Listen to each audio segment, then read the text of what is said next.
Here we are live from the Massachusetts Beer Review channel of YouTube.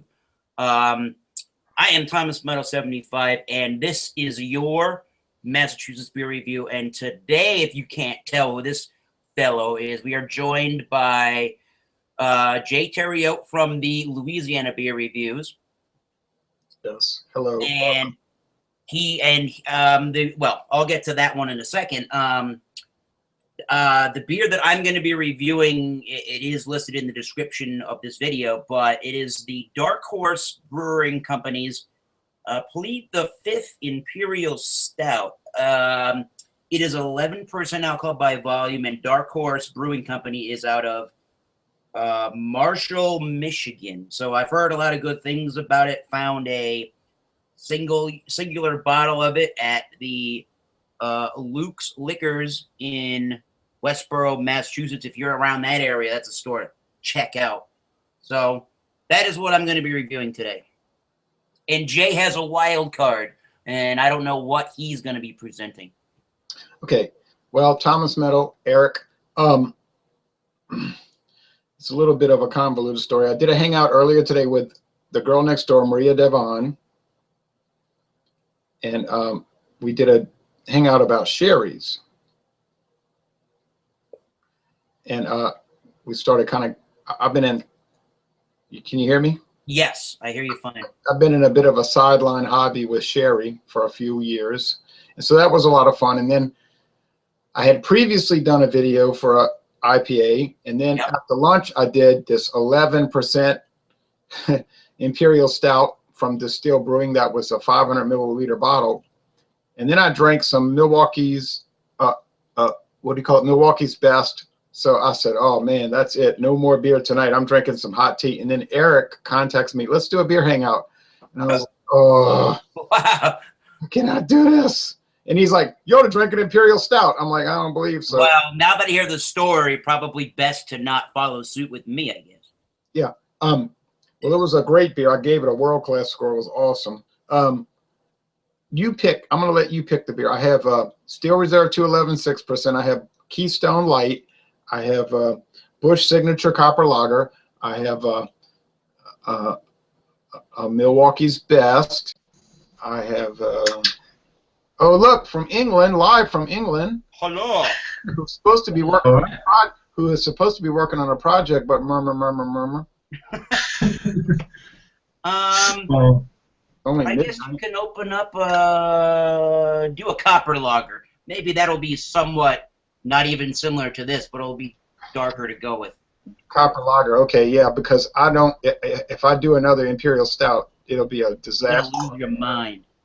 But that beer company, I got home last night. They had this huge box on my porch, on the steps. Wow. I was like, wow. So I opened it up and it had a very interesting styrofoam invention. I guess I would call it an invention for shipping beers. It was really interesting. I said to myself, wow, this is the best way to ship beer. It could never get damaged. So then I started opening up and pulling all these beers out. That company sent me a whole gob, what do you call it, like on a Willy Wonka, a gob. Oh, a gobstopper? Yeah, they sent me a whole gobstopper worth of beer.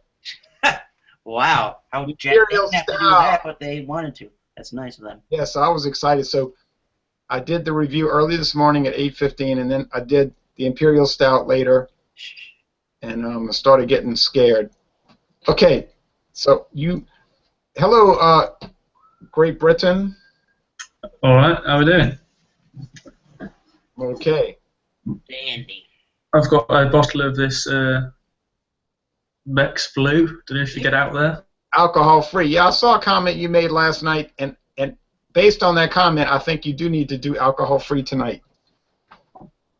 Oh, and here's that distilled glass they sent me. The beer company sent me a glass. Where is that brewing company based out of? I don't think I've ever heard of them. Yeah, it's in Bloomington, Illinois, which is dead center in the state.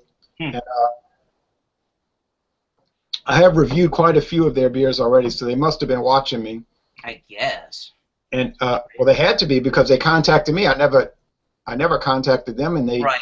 So they sent me the glass, the insulator, the stickers, which I have right here. See, and Very nice. they sent me a letter in which they stated, "Well, we know you don't like IPAs." I said, "What are you talking about?" Well, they probably assume you review more lager beers than anything, and that's what happens. I told the lady, "Where does this? True. This is like an internet legend now, Eric. People are saying, 'Oh, you know that Ronald, he doesn't like IPAs.'" I was like, "Where does this come from?" If you watch every IPA video I've ever done, it's probably 99% excellent scores. But anyway, so now listen how this sounds. Now I've got to go through all these beers they sent me and drink them all and do videos. Yeah, epic, epic task, but who's better to do it than Jay, I guess. So, anyways, again, the beer that I am reviewing for those who may have just joined us is the Dark Horse's Plead the Fifth Imperial Stout. It is an 11% alcohol by volume. I do not believe it is barrel aged. They are out of Marshall, Michigan, which Michigan's pretty close to the border of Canada, anyways. They say on the darkhorsebrewery.com website, they say this is our Russian Imperial Stout is black, pitch black in color, with a faint tan head that immediately identifies this beer as big.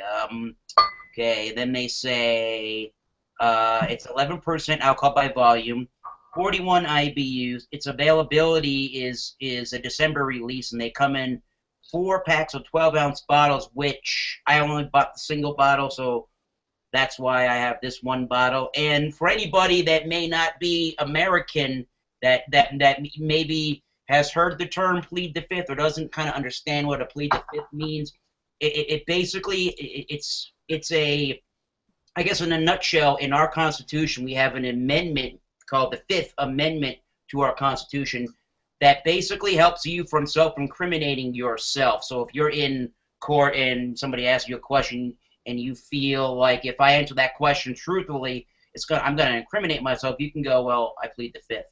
So I guess after you enjoy this beer, you have the right to remain silent, LOL. Right. In Great Britain, it means you go into prison. Yeah, probably. Yeah. Oh, Eric, before you start. Sure. That beer that looks delicious, by the way. Yes. It's a 12-ounce bottle. Yep, 12. Bluenose. Mm-hmm. As a blue blood, how does that Beck's taste? In comparison to normal Beck's, it's got the malt character, but it's just the malt character. It's just bready, biscuity, and that's it. That's all I'm getting. They're always missing something, huh? Yeah, I think it's not the best non-alcoholic one I've had, but it's not the worst. I've had the worst one I had, I think, was the Trekkornoye, which was a canned Russian lager, and that was particularly terrible. And I think Ursus have had one from them as well, which has been pretty bad as well, which was even worse than the normal Ursus, so that's saying something. But but yeah, this is all right for a non-alcoholic beer. I think it was £8. I paid for 15 bottles of this, so it's pretty cheap. I need to do some more. I need to do some more NA beers. I keep seeing them, but I keep passing them over because it's more like a task than an enjoyment. Yep. Yeah. All right. Yeah, Eric. it is a bit. All right, Eric. We're sorry to dominate your channel. Go ahead. All right. That's why I enjoy having people on my channel doing the videos. I'm gonna drink this copper lager. Okay. So this Dark Horse Plead the Fifth Imperial Stout. Yeah, it's got the look of that. You can't even you see the reflection from the glass and not through the beer. You don't see anything. The head is sort of that khaki sort of, standard kind of an Imperial Stout looking head, and when it poured a lot bigger than you see it now. It almost sounded like a pop or a soda or cola or ginger ale, and it just fizzed away to that little fine rim. Yeah. I don't know if anybody can see that, but there is some of this alcohol lacing happening, so it looks pretty standard Imperial Stout, if you ask me. The smell is entirely a dark roasted malt and a dark chocolatey note, almost espresso, almost like an espresso bean, sort of a coffee, dark coffee smell. It's definitely got all those characteristics that you want from an Imperial Stout in those regards. It's got a sugary note like an Imperial Stout will, but what I'll say before I get on with the tasting is it doesn't have a really fusel or sort of a hot alcoholic kind of a nose. You don't really, I mean, you can smell it's a bigger beer, but you don't smell anything that's pungent or astringent coming off the nose. So, you know, that's pretty awesome for a stout, if you ask me. So, right on to the tasting of Plead the Fifth. Wait, stop. Stopping. What about coconut? Do you pick up any coconut?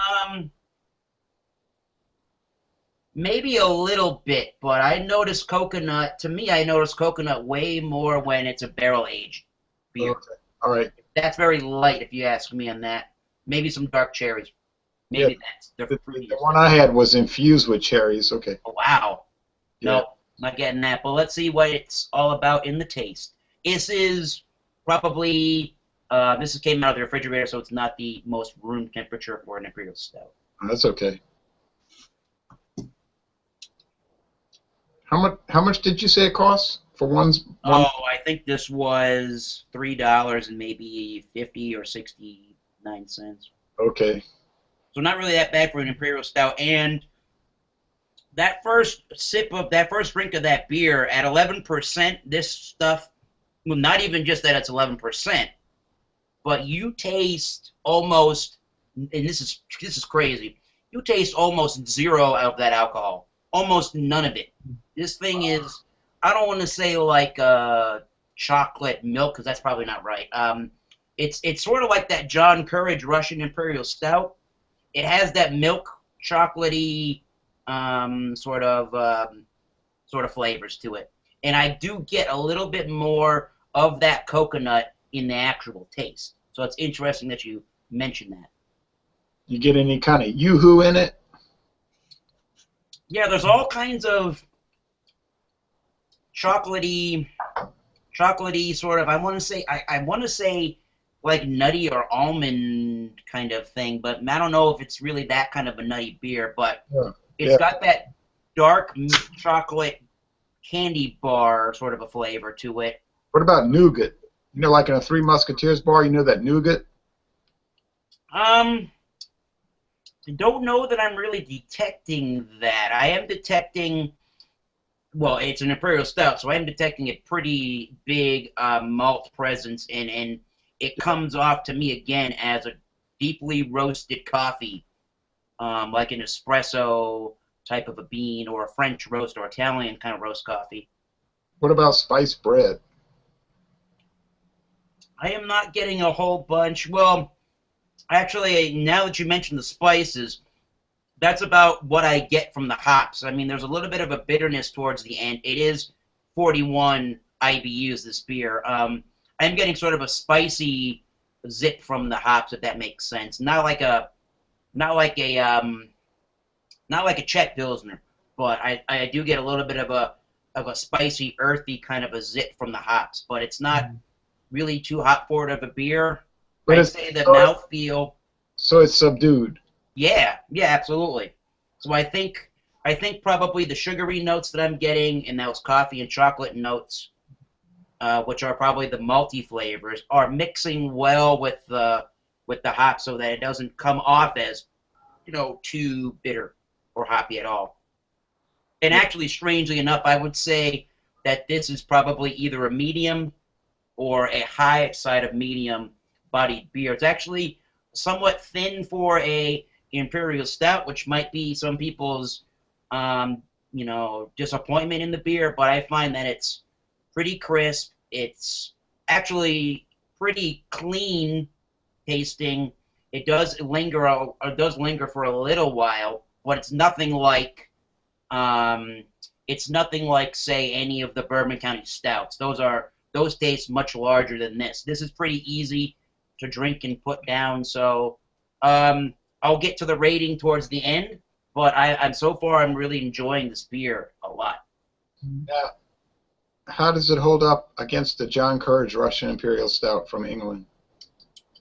You know, the first time that I had that beer, and well, the first and only time that I had that beer, I almost thought of it when I was writing a review on Beer Advocate. I almost thought of that beer as an imperial version of almost a Young's Double Chocolate Stout. It kind of had those chocolate notes and those feels and those qualities, but just in a bigger package, both alcohol-wise and body-wise. I think both of these beers are actually pretty much the same in the drinkability department, but I kind of like this one because it's it's a little bit higher in the ABV, and you get a full American-sized bottle instead of those little tiny 8-ounce American-sized bottles.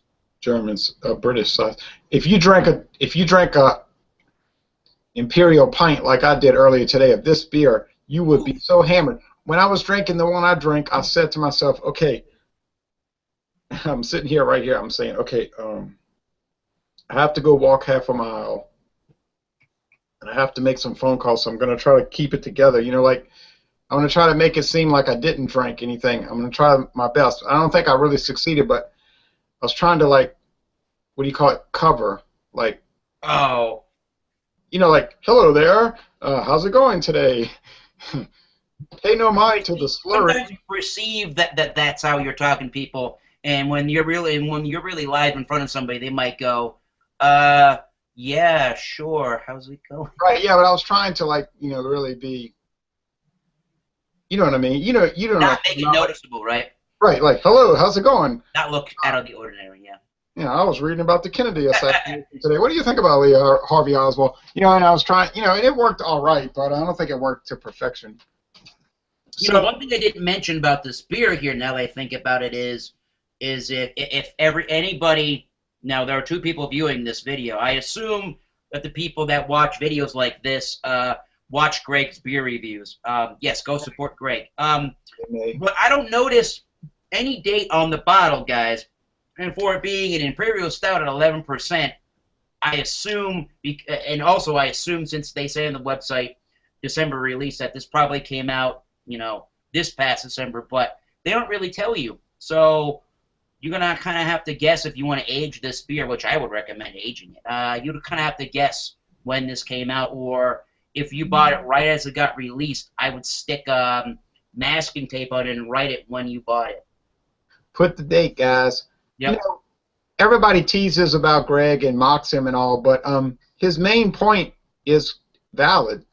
It is. It's like we can tease about Greg going on 10 minutes complaining about dates, but honestly, why is it so hard to put a legitimate date? It is not that hard to put June 15th, 2016. That is not a difficult thing to do. Yeah, the Sam Adams Brewing Company, they put, the way that they date them, and I know you've seen that, Jay, the way that they date them is they tell you how good, what month, they have the 12 months out of the year on the side of the bottle, and they make a little notch next to which month the beer is good until.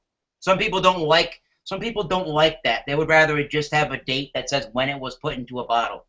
But, you know, so what? If they telling you you should drink it by this date, that's fine. Drink it by that date. Why is that hard to understand? This is not... I would assume that that's probably a 6-month window. I would assume that. But I don't know that for sure. No. I would have thought they'd make it like a legal thing as to you have to put a best before on it. Because we were having a complaint about this at the bottle shed the other day. We had a couple of American beers, and they didn't have best befores on them, and we had no idea because we ended up tasting them. In fact, finding that they weren't well past it. But it's such a big problem. It's no law. No, it should be though, really. If you're buying a product and it's supposed to taste like this, and you buy it and it doesn't taste like this, it's kind of like missold it. Yeah, in my opinion, anyway. You know what the operating idea in America is, Harry? Buyer beware. Mm. This is what they say. Yep. This is like the attitude of the government. Buyer beware. If you buy something and it's bad, well, don't buy it anymore. Exactly. My philosophy has always been, if they have a date on the bottle, and you can use that as an excuse if the flavors taste old or off, or aren't what they are in the description of the beer, or it's not what the company was trying to go for. But if that beer does not have a date on the bottle or on the can, to me, I use that as fair game. To, if I want to rip on that beer because it tastes old, well, I have no indication that it isn't old, but I don't know that it's not old. So if it tasted old and slimy, and like if a lager beer sort of tasted like, I don't know, a mineral water from the desert in Iraq or something like that, then yeah, I can legitimately voice my complaint and concern on it. Because if it said it was brewed yesterday and it tasted like Iraqi water or some third world country's septic system, then I'll complain about it legitimately. What if it was swamp water? What if it tasted like swamp water from the Okefenokee Swamp on the Georgia-Florida border?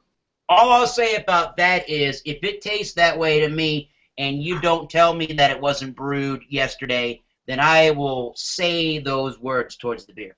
I will have no problem doing it. But really, the attitude of the government is this. They're going to say to you, were you forced to buy this beer? Right. No. Did you need this beer to be healthy today? Well, no. Is this like a food product that you need to live? Well, no. They're going to say, were you ill? Did you become ill or sick from the beer? Well, no, it tasted stale.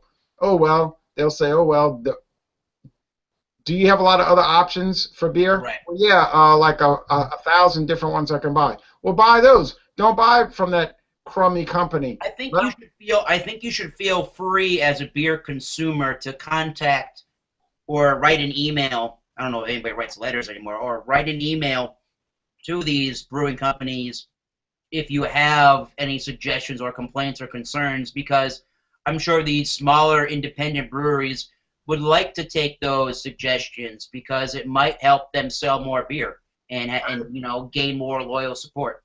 I agree, and one of the suggestions would be just make a simplified date that anybody can read. Even if you have to go onto a website to read it, I mean, that's better than nothing. No. Just put the date.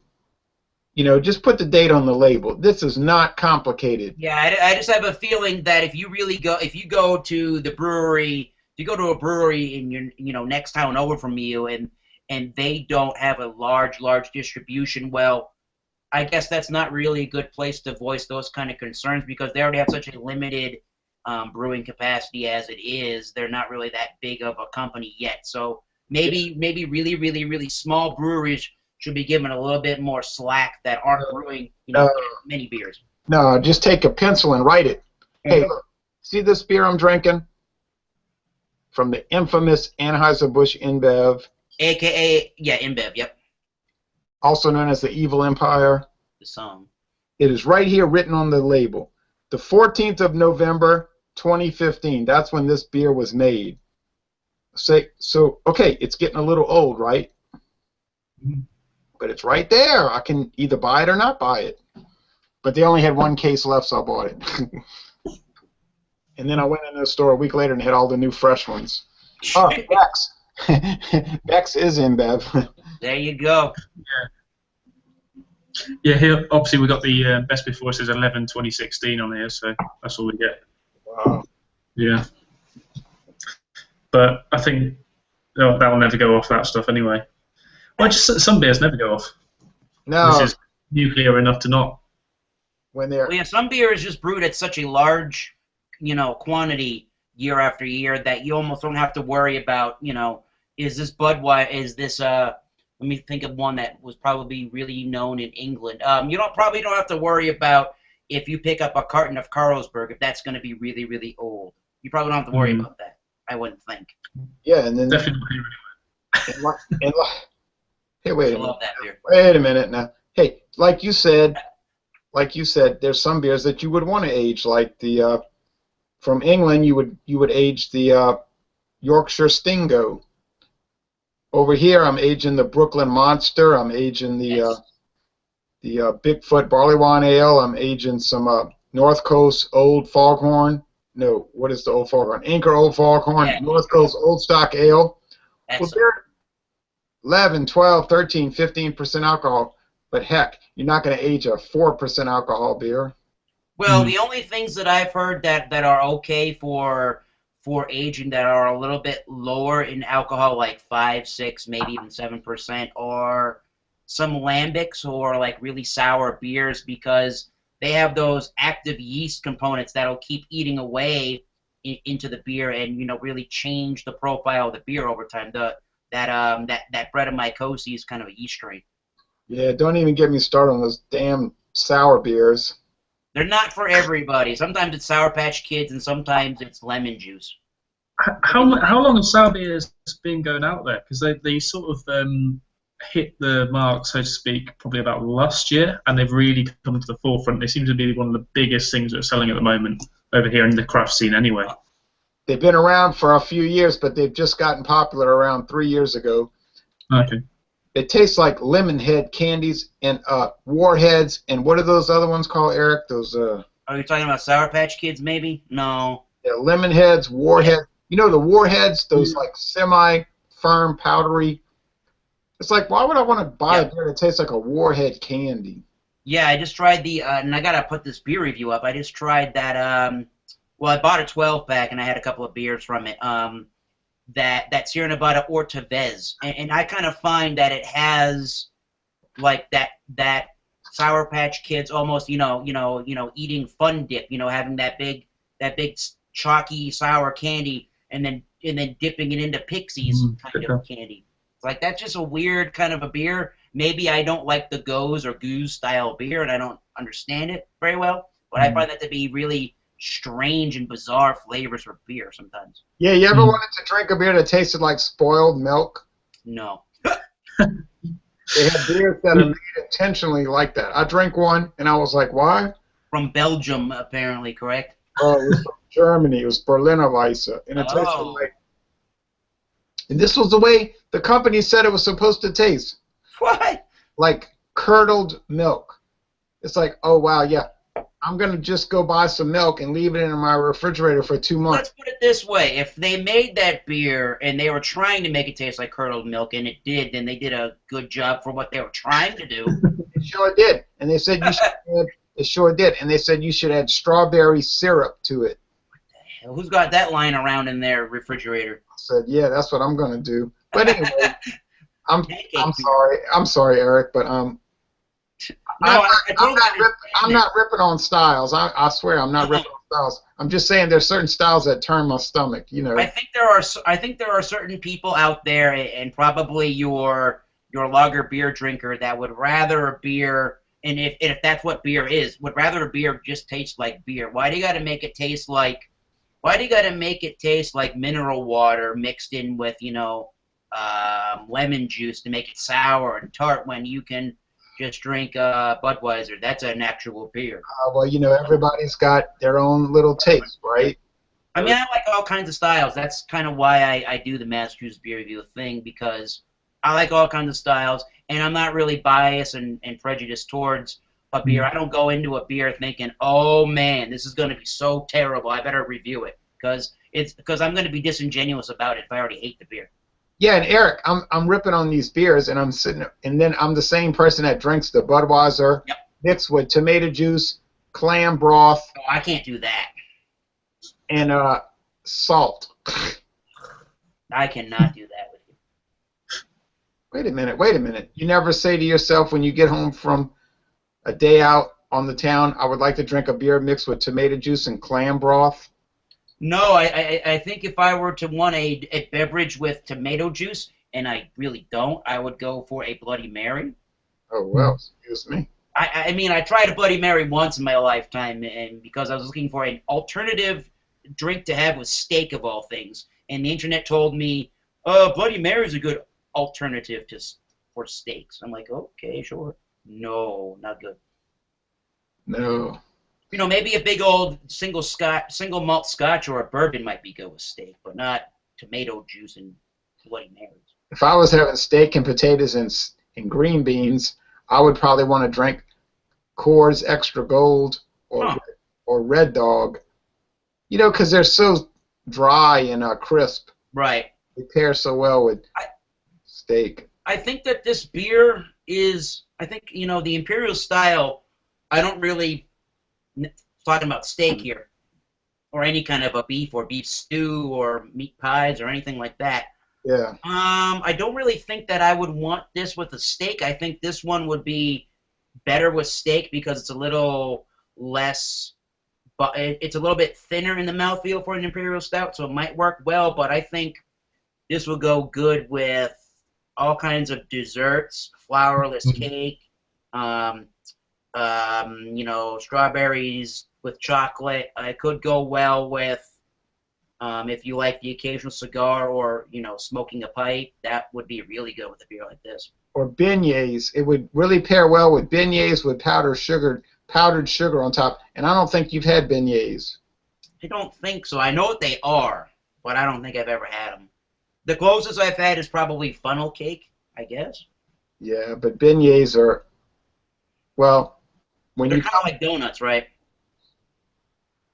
Well, if you come to New Orleans one day, you and I can go to either Morning Call or Cafe Du Monde, and we'll get the beignets. But of course, we can't have the Imperial Stout. We could have Cafe au lait. That would be good. A little What espresso. What about you? Huh? A little espresso coffee with it. Yeah, you could have that. What about you, Harry? You've had beignets? No, never heard of them. If you look it up on the internet, it looks like beignets. Beignets. That's the French way of writing and pronouncing, I assume. But it's pronounced beignet. Well, hey, that's a great looking beer. Yeah, this thing is actually, and that's kind of one of the reasons I like to have beers that aren't supposed to be, you know, cold from the refrigerator, you know, in the refrigerator, because you can tell when you start to drink a beer when it warms how it changes. And I think when I'm getting the sense that as this is warming, the body of the beer seems to pick up to where it's actually supposed to be. So it's really out of the refrigerator. I think it is like that. I don't know what 40 degrees Fahrenheit is in Celsius, but that, you know, typical refrigerator temperature. This beer is a little bit thinner in the mouthfeel, and as it warms up, it goes to more of a fuller body, almost a high side of medium, and it actually has that almost that chocolate flour cakey kind of a taste going on in it. It's a little, I don't want to say chalky, but it has that floury, yeasty component, a little bit warmer. That's actually quite interesting. Wow. I think it really would go well with dark chocolate with almonds. Yes. And the mouthfeel is definitely, at this temperature, a little bit, it finishes longer, and you get the sweetness and that, I don't know, that yeasty, floury component that sticks around a little bit longer, and it sort of slowly coats the back of the throat, which is really nice. But none of this beer is giving me any kind of a warming sensation, not much warming and not much of a heat from the 11%. So if you want to try an Imperial Stout, if you can find this Dark Horse Plead the Fifth Imperial Stout, and you've never had an Imperial Stout and you're worried about drinking 11% because it sounds like it's going to be a tough kind of a beer to drink and get through, Yeah. This one is pretty easy on the palate. Really easy. That sounds fabulous. Harry, Mm-hmm. you know, in America, non-alcoholic beverages are really popular. Mm. We have so many, and I noticed that they sell like crazy. I guess there's a lot of recovering alcoholics in America and a lot of diabetics that can't have too much beer or whatever. Mm. So they drink these things. They have Coors non-alcoholic, Busch non-alcoholic. It goes on and on. it goes on and on. You know what, Eric? Old Milwaukee non-alcoholic. I see that everywhere, actually. Oh yeah, right. And these people drank that stuff like mad. Yeah. Well, is it a big thing in England? Not really, and I've said quite a few things about this on when I've been doing these reviews. It doesn't seem to. There's not many brands around. We have Beck's, we have Foster's do like a Radler, which isn't really non-alcoholic anyway. But then there's Bavaria. There's only about really 2 or 3 big brands out there that actually do non-alcoholic beers. And then again, they just don't really sell that much because I don't understand why. I would want, if you were going to go to a bar or something, you want a designated driver, for example, you'd have him or her drinking non-alcoholic beers, and that's my thing for things. Why they don't have that out there, but I don't know, they just don't seem to sell. I mean, when I went in the shop, they had it was all the racks were plenty and plenty of beers available. No one's really buying them, and it just doesn't seem to sell. I think when it comes to low ABV beers, because we've got so many out here, which can be, I think they have selling beside it like an everyday value bitter, which is 2.8%. It's really not nice, and it's really cheap. That stuff is really, really cheap. I'm talking like, maybe £1 for 4 cans. Woo. Super cheap stuff. And that will sell. This stuff won't. I think it's just people see it, think, oh, it's got no booze in it, not buying it. Mm-hmm. Yeah, Eric. Yes. You can testify to this. Like we were saying over here, we got the Busch NA, we got which is a major Anheuser-Busch non-alcoholic beer. Yes. We've got the Old Milwaukee NA, which is from Pabst, which is a big one. We've got Coors NA, in that gold bottle.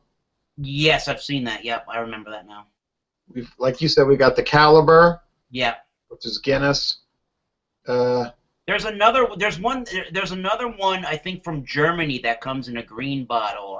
Yeah, right. It's I don't remember the name of it because it's such a long name and I can't even pronounce it. The Beck's NA, and we got the yeah, I know what you're talking about. I see that beer. I'm gonna look it up right now on beer. If any of you go on to Beer Advocate and want to look up low alcohol beers, I don't know why you would, but we're talking about it anyways. The style is considered low alcohol beer in the American lager category, and the beer that I'm thinking of is I'm gonna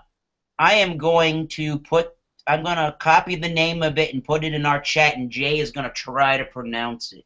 Try to pronounce that. Oh, yeah, that's what I was thinking of. Cross That's sold at Trader Joe's. Yes, and the most and I gotta find this beer because O'Doul's is probably the biggest one in America. Yeah, the biggest one in the United States is O'Doul's from Anheuser-Busch. Here's one of the best names of beers you'll ever find in your life, and it is a low alcohol beer. And I've never seen it, but it's out there somewhere. It's from the Labatt Brewing Company. It's called Labatt Blue De-Alcoholized Pilsner. Doesn't that sound awesome? Doesn't it? Oh, and Eric, don't forget, probably the second biggest non-alcoholic beer in America is Sharps. Yes, that's a Miller beer, right? Sharps from Miller. So we've got O'Doul's, Sharps, Coors, Busch. Well, if you were a non-alcoholic beer drinker, you could come to America and just spend a lot of time reviewing all of that. Yep. You would have my sympathy. Remember this. Remember this. If anybody is watching this and got this far in the video, congratulations. If anybody is watching this and thinking, non-alcoholic beer, why would I drink a beer with no alcohol? Well, technically, this is a low alcohol beer style. It has, I think traditionally that the way that those are brewed, they're brewed and they have they have about 0.5% or less alcohol percentage because you can't really strip 100% of alcohol out of beer from the brewing process. It's just not possible. Right, but you'd never get drunk off of it. You'd get fat, but you wouldn't get drunk. Yeah, you might have to drink 200 cans of Coors NA to get drunk, maybe. You'd get fat. But yes, calories more than alcohol, definitely. I think it's It's 0.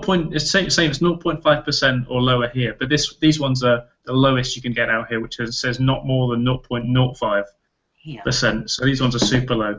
But there seems to be some discrepancies in it, because I have had a low alcohol cider, which should technically come under the same rules, and that was 1%. It said 1% on the back, but said 0.5% on the front.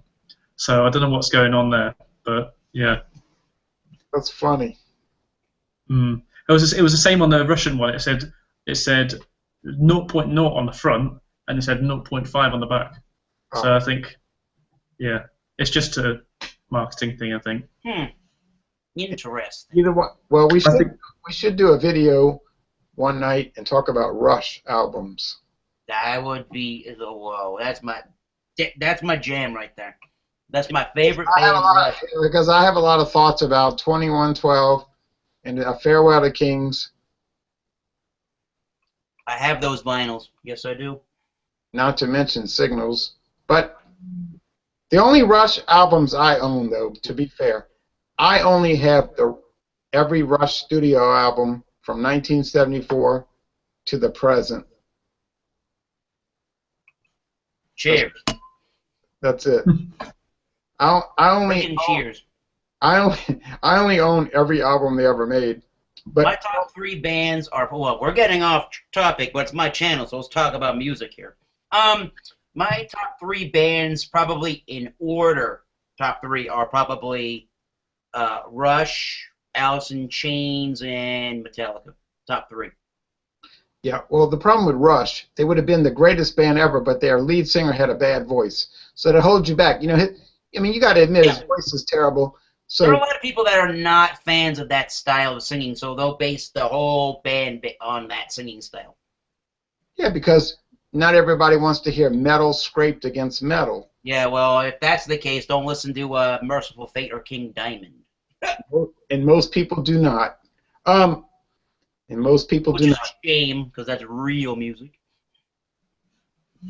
Notice that Eric said that I didn't even nod.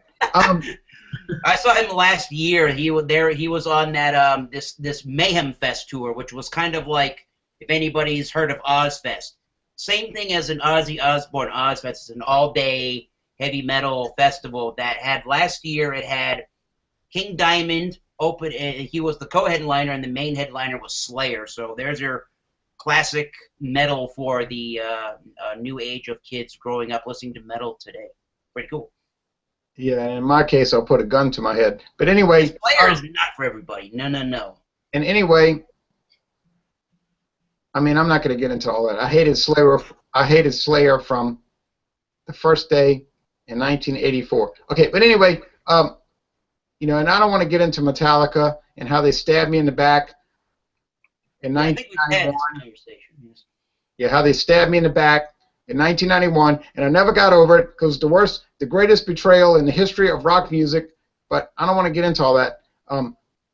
You know, I'll just stay in my little cocoon with my little Judas Priest albums and my little Iron Maiden albums from 1980 and 81 and my little Black Sabbath albums, you know what I mean, and live in my little fantasy heavy metal world and pretend that nothing was made after 1982. Okay, thank you very much. Woo! Not to mention Motorhead, but that's another story.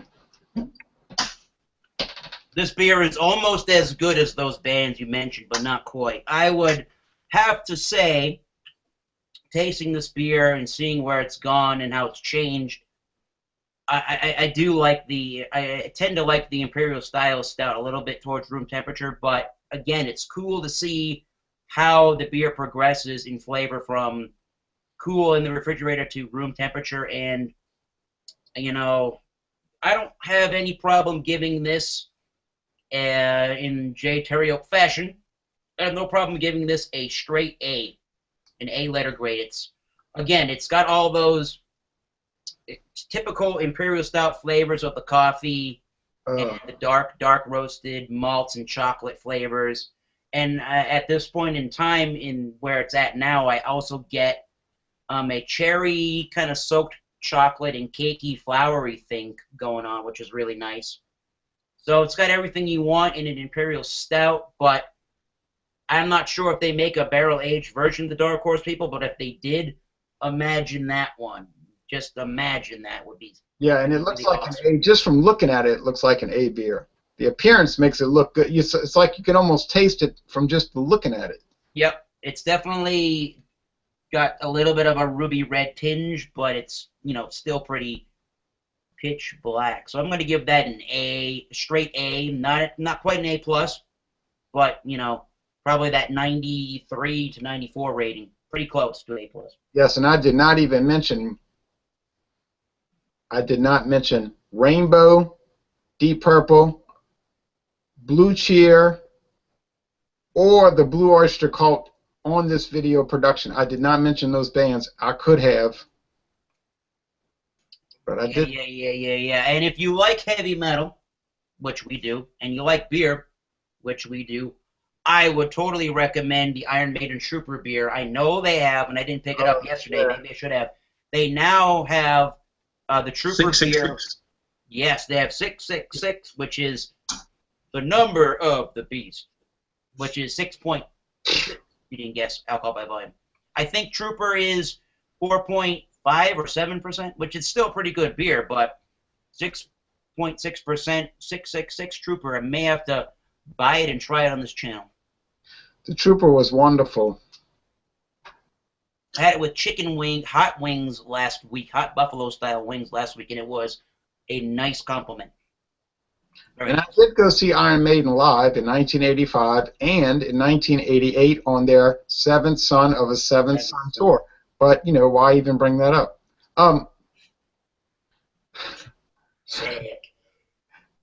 Well, you know. So And I know I did go see Metallica when Cliff Burton was still alive, but never got over that. I never got over that. I know you reviewed Signature Copper Lager from Busch numerous times, but what are you feeling about it in grading right now?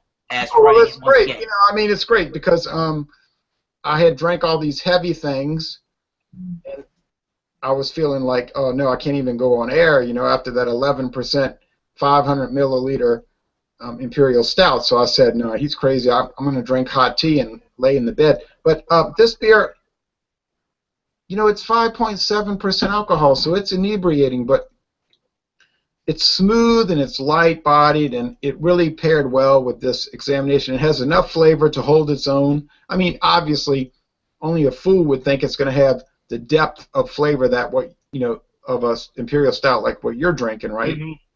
But for a light-oriented amber lager, it's really hitting the spot. I'm finished with it. It's great. You know, I mean, it's a good nightcap. And awesome. Sounds good. I wish I could get that in my area. They just don't. It's a tragedy. I mean, it's terrible. The best beer they make, and they don't sell it anywhere. Does that make any sense? Yeah. So what would you rate a Beck's Blue? How would you look at that one? I was just looking at this. I was looking at my Untapped rating of it, which I gave it recently. I think it would probably come towards a D. A D? Yeah, probably about a D. I think it would equate to a D or lower than that. Normal Becks, though. Normal Becks, I'd score. I'd probably push so far as a B minus, but yeah. This definitely a D. Awesome. All right. So stay away from unalcoholized versions of Beck's if you must. But wait, to be fair to that beer, they're taking a product that is not supposed to be that way. Right. And they're making it that way for people that, for whatever reason, and usually it's a really good reason, cannot drink alcohol. So, I mean, let's be fair. If I were to compare it amongst other non-alcoholic beers that I've had, it'd probably get a B. I'd say amongst the non-alcoholic beers, it would get a B. It's by far not the most horrible, but there's an awful lot of flavour lacking from it, which some of the other ones have had those flavours in them. Within its family, it's okay, but the family is bad.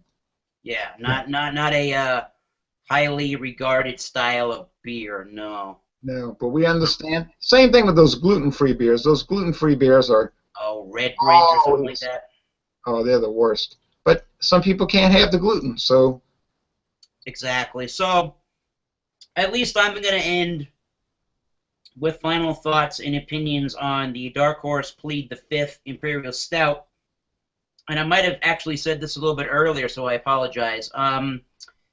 If you're apprehensive on wanting to try an Imperial Stout and you haven't tried a really big alcohol percentage beer before, and things like, say, Four Loko or any kind of a malted beverage with high alcohol percentage in it, sort of are turning you off from wanting to try a Imperial Stout with 11% or 10+ percentage range in the beer, I think this one, if you can find it, is a really nice one in the style for you to start with, just because it has, it's not undetectable. The alcohol percentage is not undetectable, but it doesn't burn and it doesn't have any kind of a warming. The only warming sensation you get is once the alcohol sort of starts to do its thing, you get that, alcohol feeling, but it's not a warming feeling in the taste, and it's not hot heat in the taste. So if that sounds appealing to you and you like stout beer flavors, then this one, the Dark Horse Plead the 5th, is a good one for you. Sounds awesome. And I'm going to end this by saying, if you've never listened to Test for Echo from 1996, I strongly recommend it. Don't let people tell you wrong. You need to listen to it, because you can roll that stone to the top of the hill. And really, I mean, come on. You need to listen to the 1989 album, the 1991 album, the 1993 album, and the 1996 album. It's no joke. I mean, it's as good as anything they've done. Moving Pictures? Well, I mean, everybody knows that's good. Of course. Vinyl. I'm talking about sort of like the Lost, like what's the name of that 1991 album? Oh, are you talking about Roll the Bones, maybe? Oh yeah, what's the one from 1989? Presto. Yes. Yeah. Yeah. So yeah, definitely, folks, you need to listen to Presto, Roll the Bones, Counterpoint, and check for Echo. No. Yes, for Echo. Yep. No joke. And that's all I got to say about it. Sweet. Awesome. All right. Thank you, Jay, for joining us, and Harry, thank you for joining us. That was pretty awesome. I know it's probably like, what, almost 2 in the morning where you're at? It's about nearly one. All right. So, late night edition and not quite so late here in America. So, as I say on my beer review channel, until next time, keep tasting them great beers. Cheers. We'll see you soon. So long, folks. Harry, don't you have a big project?